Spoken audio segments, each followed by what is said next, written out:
Hey, this is Dr. Austin Fair with Fenix Physical Therapy. I'm going to answer the question, what do you do if you have shoulder pain? Briefly, I want to talk about how the shoulder works. There's two main areas of the shoulder that you focus on. There is being able to raise your shoulder and elevate your shoulder, and then there's how your shoulder blade moves on your rib cage. So there's 3 exercises that if you have shoulder pain, that this is the first line of defense of anything that we would do at physical therapy to tease out what's going on, or just to give you something to do in the meantime to fix the issue. So they are a lacrosse ball, they are a foam roller, and a kettlebell. We'll jump right into the lacrosse ball, and then we'll do a foam roller and kettlebell in a different video.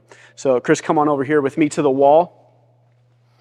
We're gonna take a lacrosse ball, and as Chris is turned away from me here, what we're gonna do is we're gonna focus on 2 different spots. There's the spot between the spine and the shoulder blade. We're going to work the lacrosse ball up and down through here, and then there's the shoulder blade itself, this triangle area where you have a lot of your shoulder muscles on that actually refer pain to the front of the shoulder and down the side of the shoulder. So Chris, what I want you to do is turn around.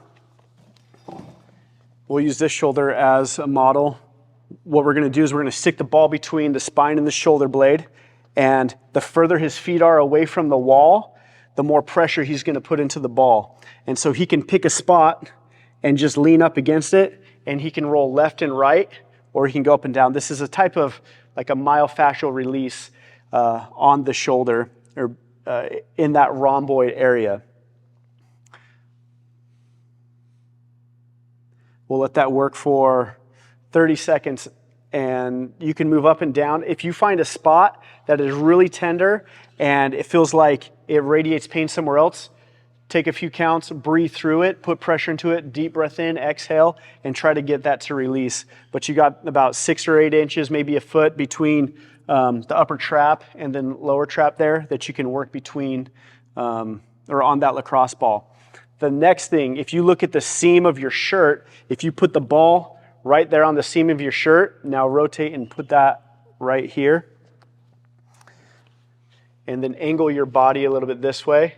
Same thing, work those muscles up and down. Explore that area on the shoulder blade. And if you find a spot that's tender or tight, hold there just for a moment or 2, breathe through it, and just work out some of that tension. Sometimes you get referral pain coming to the front. Sometimes it's isolated back there.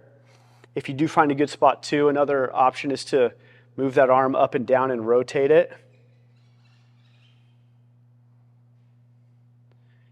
And then just open up all those fibers on that rotator cuff muscle and expose it to the pressure.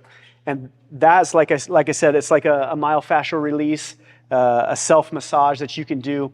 And it's always cool. I like to check pre and post to where before you do it, move your shoulder around, see how it feels. Spend 2 or 3 minutes, maybe 4 minutes max, on the rhomboid area and on the shoulder blade, and then retest, move the shoulder to see how it feels if it loosens up.